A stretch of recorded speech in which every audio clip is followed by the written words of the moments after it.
Hello friends, welcome to the channel. Let us discuss market. Okay, before discussing market, we will wrap what we discussed yesterday. क्या था हमारे पास, हमने ये कहा था कि निफ्टी यहाँ पे पॉज ले रही है और यहाँ पे हमें लग रहा है कि निफ्टी थोड़ा सा अपने जो अपवर्ड मोमेंटम है उसको ट्रेस बैक करके थोड़ा सा पॉज लेगी एंड वी सॉ दैट. ठीक है, अब हम यहाँ से क्या लग रहा है, it is very tricky right now. मुझे लग रहा है कि यहाँ पे बहुत ज़्यादा वोलेटिलिटी हम एक्सपेक्ट करने को हमें मिल सकता है. अब वोलेटिलिटी में क्यों कह रहा हूँ, लेट अस सी. निफ्टी ने अपना 23 अक्टूबर को एक बेरिश मारूबुजू बनाया और उसको 24 अक्टूबर को वैलिडेट किया. अब देखिए, किसी भी पैटर्न का कॉन्फर्मेशन तब मानते हैं जब एक दिन के मूव को नहीं, जिस दिन एक रिवर्सल आया है उसको कॉन्फर्मेशन मानते हैं हम अगले दिन का, कि अगले दिन के मूव से. तो 23 को एक यहाँ पे रिवर्सल आया अपवर्ड ट्रेंड का, उसके बाद यहाँ पे हमें कॉन्फर्मेशन मिल रहा है. ठीक है, अब आपको एक बात ध्यान में रखनी होगी कि यहाँ पे हमारे पास बहुत सारे न्यूज़ आ रहे हैं, lot of things. Piyush Goyal साहब ने कहा है कि हमें कोई जल्दी नहीं है ट्रेड डील की और ये काफ़ी समय लग सकता है, हम किसी के दबाव में कोई डील नहीं कर सकते हैं, ऑल दोस थिंग्स. ठीक है, तो ये सेंटिमेंटली मार्केट के लिए पॉजिटिव नहीं है और उसका हमें असर भी देखने को मिल रहा है. निफ्टी अब यहाँ पे कहाँ लग रहा है, निफ्टी देखिए यहाँ तक गया, अराउंड रिट्रेस किया 25,700 तक और ये जाकर के बंद हुआ है, दैट इज अराउंड 25,800 के आसपास तक ये बंद हुआ है. ठीक है, अगर इस कैंडल, अब अगर हम इसको, now that we have just finish the week, अगर हम वीक की बात करें तो इसको आइडली एक शूटिंग स्टार बोलते हैं. शूटिंग स्टार में मतलब ये होता है कि थोड़ा सा और नीचे बनना चाहिए था, ये नहीं बना है. ठीक है, तो यहाँ पे अगर ये इस लेवल को वैलिडेट करके यहाँ पे अगर अपने 25,700 को तोड़ देता है ना, देन वी कंसीडर कि हाँ एक ट्रेंड, शॉर्ट टर्म में ट्रेंड एक रिवर्सल हो गया है. ठीक है, तो हमें यहाँ पे ऐसा लग रहा है, एटलीस्ट मुझे यहाँ पे ऐसा लग रहा है कि यहाँ पे हम अपसाइड एक्सपेक्ट करना थोड़ा सा मुश्किल होगा, क्योंकि with the data that we are set into, और निफ्टी का एक्सपायरी भी आ रहा है, मंथली एक्सपायरी. तो अभी तो ऐसा लग रहा है कि निफ्टी यहाँ पे ऊपर के लिए जाना थोड़ा सा टाइट है, थोड़ा सा मुश्किल है. ठीक है, that is the call on Nifty. Let us go for bank Nifty. आज बहुत सारा डेटा डिस्कस करेंगे हम. ये देखिए, बैंक निफ्टी एग्जैक्टली यहाँ पे एक कंफर्मेशन दे रहा है इसको. ठीक है, अपने 23 अक्टूबर के कैंडल को, और वो जाके सपोर्ट ले रहा है जब 57,700. ठीक है, तो यहाँ पे क्रूशियल सपोर्ट इसका यहाँ पे बनता है 9 डे एक्सपोनेंशियल मूविंग एवरेज, जहाँ से इसने रिवर्सल लिया है. अगर ये टूटता है then it can go down further, that is 57,400 के लेवल को तोड़ता है तब ये और नीचे आ सकता है. अगर हम निफ्टी का देखें and then we plot 9 day exponential moving average, तो हम देखेंगे वो काफ़ी दूर है, 25,600 के आसपास, वो बहुत क्रूशियल है. लेकिन ठीक है, हमारा नेक्स्ट सपोर्ट हम इसी को मान के चलेंगे कि 25,600 को पे एक सपोर्ट दिख रहा है. ठीक है, तो लेकिन अभी तो जो हमारा व्यू बन रहा है कि निफ्टी का बायस नेगेटिव हो गया है, क्योंकि इसने 23 अक्टूबर के कैंडल को वैलिडेट कर दिया है with negative sort of marubozu. ठीक है, ये हमारा एक कॉल है Nifty and also in bank Nifty. We will try and see that how it goes with the data that we're tracking. ठीक है, okay, now let us look at the data. ये देखिए क्या क्या, फ्राइडे की activity को call बेचा है, पुट खरीदा है एफआईज ने, एचएनआईज ने. अच्छा, एचएनआईज का क्या था, एचएनआईज ने देखिए 1.32 जो कॉल है ना, दैट्स नॉट फ्रेश कॉल, इन्होंने फ्रेश कोई कॉल खरीदा नहीं, उन्होंने जो शॉर्ट किया था उसकी कवरिंग की है. उन्होंने जो शॉर्ट किया था उसी शॉर्ट को, कॉल को कवर अप किया है, और ये आपका 1.32 कॉल में दिख रहा है. और पुट में कोई बहुत ज़्यादा चेंज नहीं है, उन्होंने 746 क्वांटिटी पुट की खरीदी है. सो दैट इज मोर और लेस, मतलब नथिंग सब्सटेंशियल. पर अगर हम फिर ओवरऑल की बात करेंगे, लेट अस डिस्कस कि अभी फ्राइडे की एक्टिविटी क्या थी. रिटेल ने क्या किया, कॉल को बेचा है और पुट को कम बेचा है. तो कॉल बेचना मतलब यहाँ पे नेगेटिव. ठीक है, और एचएनआईज भी नेगेटिव है और एफआईज पॉजिटिव है.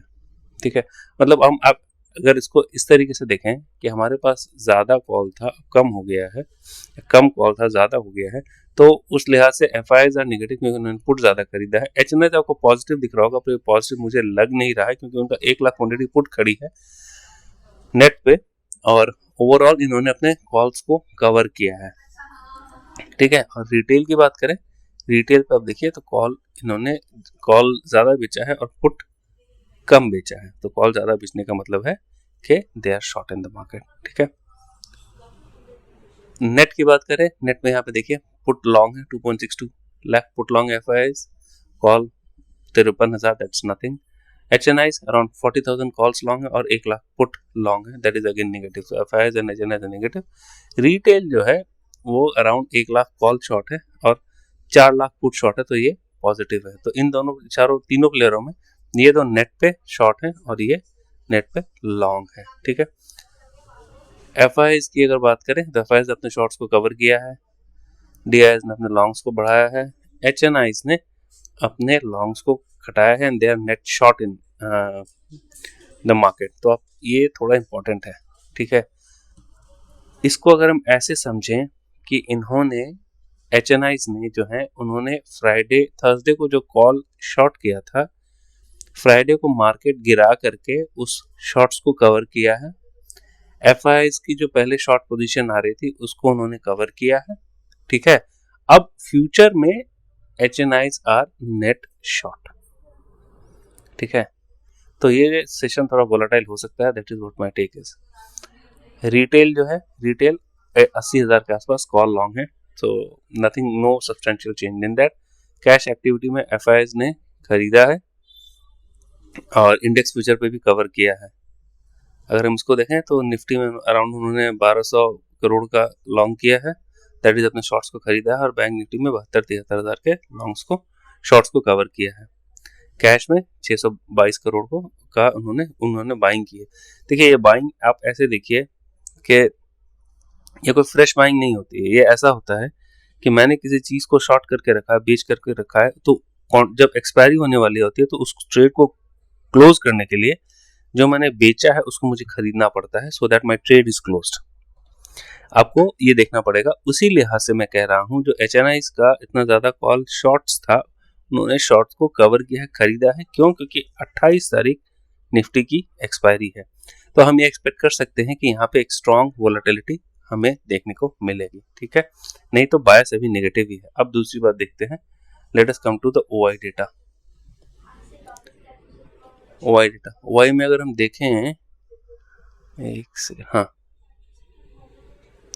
अगर हम ओपन इंटरेस्ट देखें तो हम ये देखेंगे कि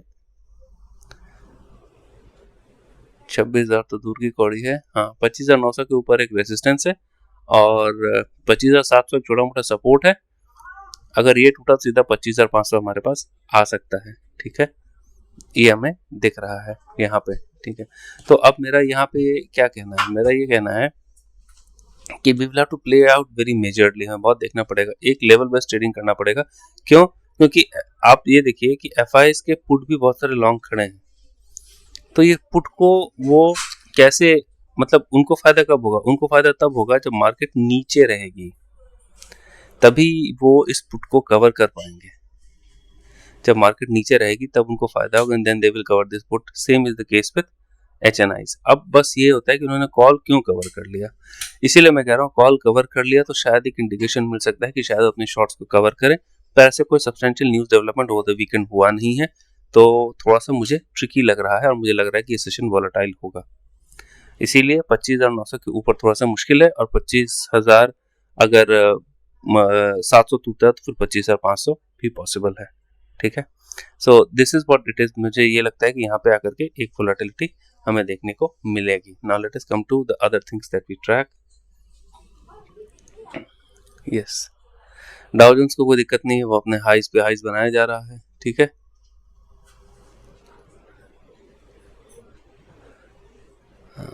INR यहीं पे आके स्टेबल गिरा है, फिर थोड़ा स्टेबल कर रहा है, ठीक है, that is okay. US oil geopolitical tension के कारण थोड़ा सा ये वाला कैंडल बहुत स्पाइक बनाया है, पर इसने अभी भी अपनी इस लाइन को नहीं तोड़ा है, इसको तोड़ेगा फिर ये ऊपर जा सकता है। और अगर हम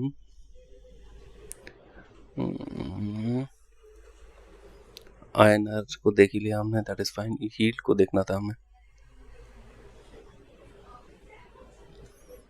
10 ईयर यील्ड नीचे के। अच्छा, वेंसडे की रात को फेड का भी एक डिसीजन आने वाला है, फेडरल रिजर्व का, तो वो काफ़ी इंपॉर्टेंट एक फैक्टर रहेगा देखने के लिए कि देखिए रेट कट तो लगभग माना जा रहा है कि रेट कट हो ही जाएगा, पर कितना होगा दैट इज द पॉइंट, वो देखना पड़ेगा, ठीक है। तो उसके कारण मार्केट में वोलेटिलिटी हो सकती है।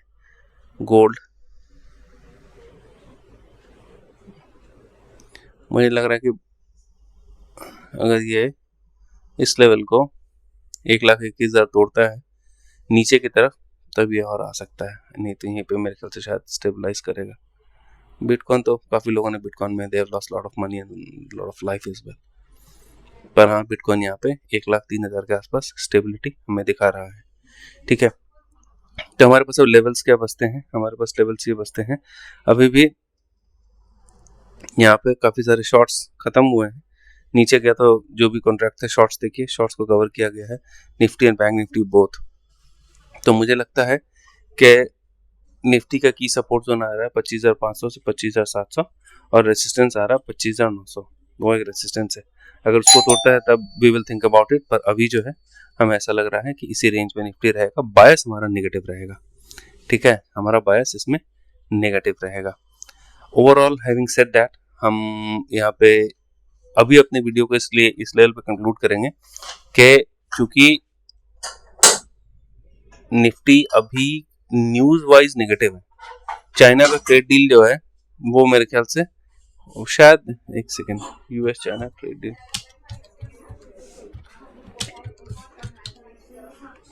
देखें क्या आ रहा है न्यूज। हाँ देखिए,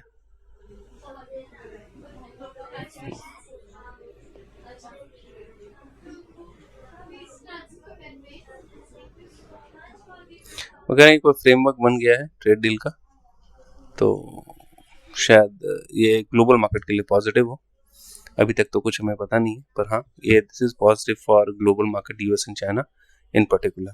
इसका कुछ एक इफेक्ट आएगा, डिफिकल्ट टू से, क्योंकि हो सकता है लोग, हमारे कॉमर्स मिनिस्टर्स ने कह दिया कि भाई हम तो किसी ट्रेड डील को ऐसे नहीं करेंगे जो हमें प्रेशर में डाल के करे, तो शायद एक नेगेटिव सेंटीमेंट इंडिया के पास रहा, इसका कोई बहुत पॉजिटिव सेंटीमेंट फ्लो इन नहीं होगा। ठीक है, तो मंडे के लिए हमारा कॉल यही रहेगा, watch out for this 9-day exponential moving average for both Nifty and bank Nifty. Crucial levels मैंने आपको बता ही दिए हैं, तो kindly keep a watch on this, और thanks for watching, we will see you on Monday. Thank you, thanks for watching.